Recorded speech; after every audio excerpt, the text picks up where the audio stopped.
Bien le bonjour Paul. T'as pas l'impression d'être un peu en retard là? C'est parce que j'ai prié pour le salut de ton âme, et du coup j'ai dit un rosaire. La prière du rosaire est magnifique, c'est d'une puissance. Ah ouais, en vrai c'est super puissant. Le soir, au lieu de compter les moutons, tu commences à prier, au bout de 5 minutes t'es endormi. Non mais si le père Peyton t'entendait? Le Père Peyton, Patrick Peyton, tu connais pas? Non. Bah c'est le sujet de notre prochaine vidéo, sur le documentaire Le prêtre du rosaire. hasard de dingue. C'est Générique. Pour vous expliquer un petit peu, le père Patrick Peyton est né en 1909 en Irlande. Il est 6ème d'une famille de 9, une famille assez pauvre, mais ce qui ne l'a pas empêché d'aller à l'école. Ce qui l'a marqué durant son enfance, c'est surtout la prière en famille, et surtout la ferveur qu'avait son père pour la prière. Il grandit, à 19 ans, il décide de quitter l'Irlande pour les États-Unis rejoindre ses grandes sœurs.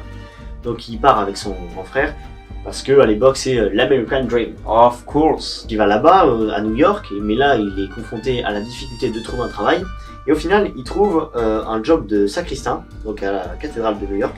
Et c'est là que sa vocation va un peu se développer, puisque au contact de ce lieu sacré, eh ben, il va cultiver ce désir. Mais comme il n'est pas assez formé, puisqu'il a arrêté l'école en primaire, pendant 3 ans, eh ben, il va faire une mise à niveau.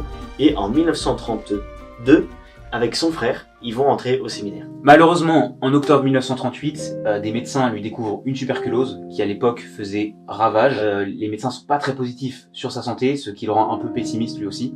Et un beau jour du mois de février 1938, un certain père Cornelius Agarty vient à son chevet pour dire à Patrick Peyton de surtout pas lâcher et de prier la Vierge Marie.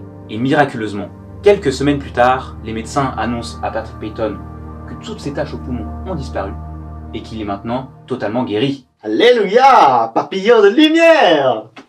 Bon, sinon, en vrai, c'est moins drôle parce qu'on est en 1941 et que c'est la Seconde Guerre mondiale.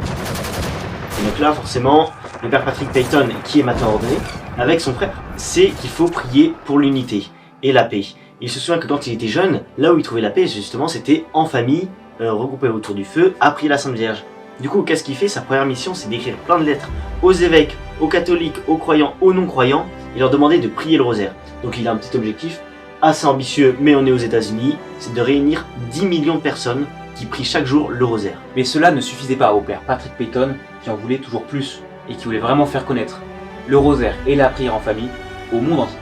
Et là, il a eu une idée fantastique, c'est d'appeler toutes les stars hollywoodiennes de l'époque pour leur dire les gars, est-ce que vous pouvez faire des placements de produits, mais sur le rosaire? Et c'est ainsi que Anne Bliss ou encore James Dean et plein d'autres stars se sont mis à inciter les gens à prier le rosaire en famille. C'est comme si on voyait aujourd'hui Brad Pitt ou encore Tom Cruise aller sur France 2 pour nous dire les gars, priez la Sainte Vierge. Si tu veux, je peux l'appeler.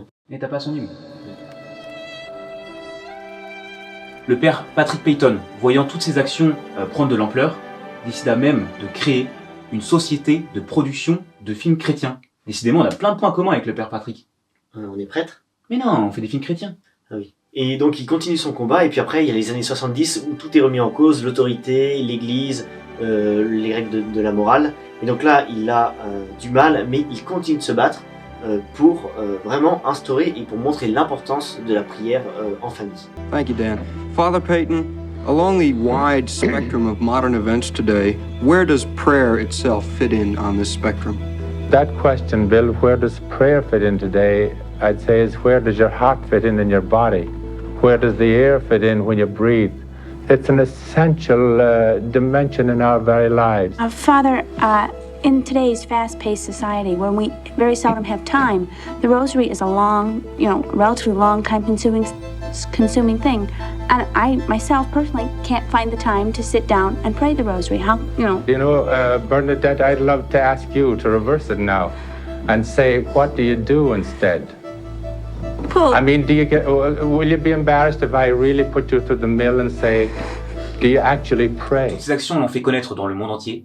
Et en 1985, le père Patrick Peyton s'est déplacé à Manille pour y faire un sermon sur le rosaire devant plus de 2 millions de personnes. Il y a eu un tel engouement dans le pays pour cette prière que les gens sont même descendus dans la rue pendant des semaines pour forcer le dictateur de l'époque à quitter le pouvoir, ce qui ramena donc la démocratie aux Philippines. C'est incroyable, la force de la prière. Et des miracles comme ça, il y en a eu plein.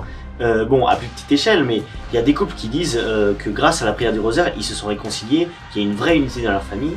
Il y a eu des guérisons aussi, il y a eu des couples qui espéraient avoir un enfant qui en ont eu. Donc plein de choses comme ça. Et tout ça grâce à la prière du rosaire en famille. Et si vous voulez en apprendre un petit peu plus sur ce fameux personnage, nous vous invitons donc à regarder le documentaire Le Prêtre du Rosaire, qui est actuellement au cinéma et qui sera disponible en VOD et en DVD sur nos plateformes à partir du 6 juin. C'est un documentaire qui est assez court, mais dont les témoignages sont très touchants, qui est aussi intéressant parce qu'on voit pas mal d'images d'archives, et puis aussi ça fait du bien parce que enfin un documentaire qui parle d'un sujet aussi important que l'unité des familles. Et comme disait Mère Teresa, si vous voulez changer le monde, rentrez chez vous et aimez vos familles. À bientôt.